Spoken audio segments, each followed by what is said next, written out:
কিন্তু আমরা এও দেখেছি যে এই ছোট ছোট বাচ্চারা আগুনে পুড়ে রাস্তা দিয়ে দৌড়াচ্ছে, আর মানুষরূপী কিছু হাইওয়ান তারা মোবাইল দিয়ে ভিডিও করছে। এই ছেলেগুলাকে ধরার মতো তাদের সেই সেন্স ছিল না। একজন মানুষকে পাথর দিয়ে প্রকাশ্যে পাথর মেরে খুন করা হয়েছে, আশেপাশে হাজার হাজার মানুষ ছিল, একজন মানুষ এসে এই হত্যা থেকে তারা বাঁচাতে পারে নাই। যে ঢাকার সেই স্কুলে মেহরুন সম্ভবত সেই টিচারের নাম, তিনি চাইলে নিজে বাঁচতে পারতেন। সেই মহিলা টিচার, সে তার বাচ্চাদেরকে, শিশু ছাত্র ছাত্রীদেরকে বাঁচানোর জন্যে তিনি তার নিজের জীবন কোরবান দিয়ে দিয়েছেন। ঢাকায় মাইলস্টোন স্কুলে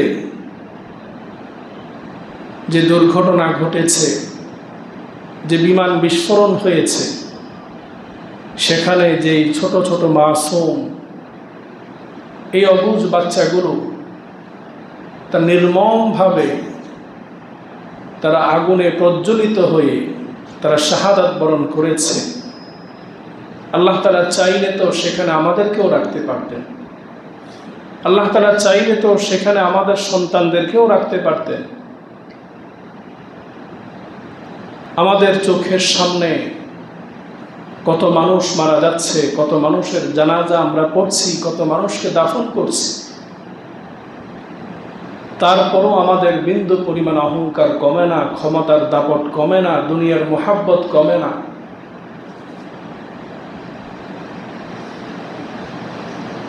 আল্লাহ তাআলা আমাদেরকে যতগুলো নিয়ামত দান করেছেন,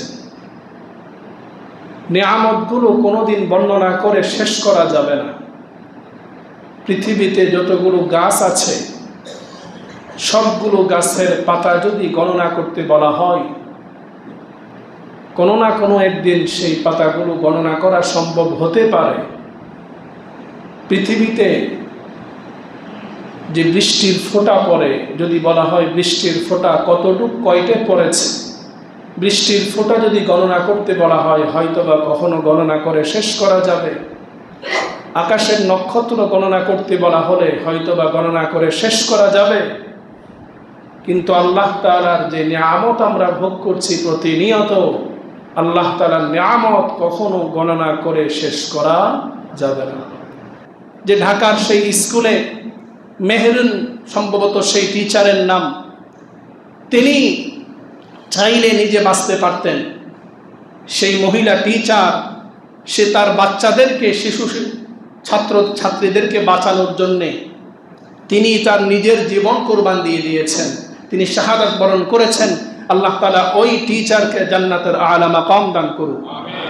কিন্তু আমরা এও দেখেছি যে এই ছোট ছোট বাচ্চারা আগুনে পুড়ে রাস্তা দিয়ে দৌড়াচ্ছে, আর মানুষরূপী কিছু হাইওয়ান তারা মোবাইল দিয়ে ভিডিও করছে। এই ছেলেগুলাকে ধরার মতো তাদের সেই সেন্স ছিল না।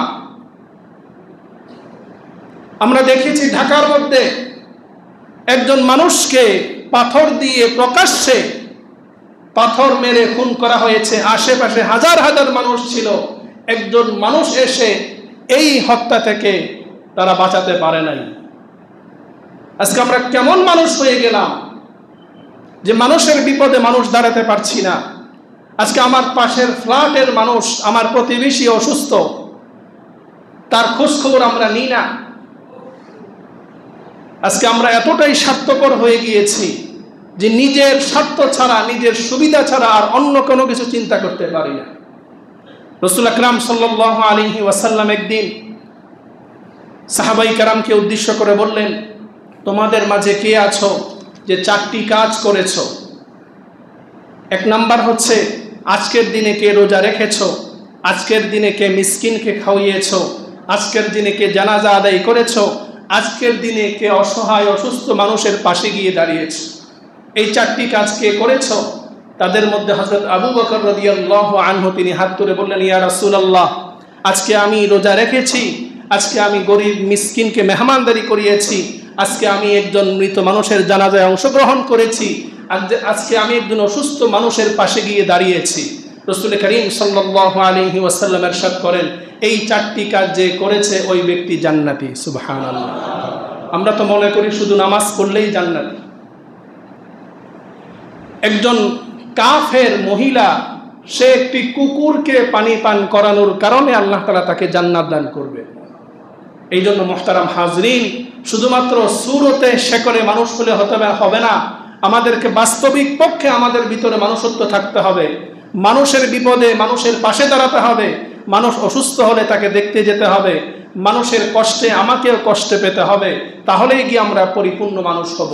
আল্লাহ তাআলা আমাদের সকলকে রাসূল করিম সাল্লাল্লাহু আলাইহি ওয়াসাল্লামের আদর্শ গ্রহণ করার তৌফিক দান করুন।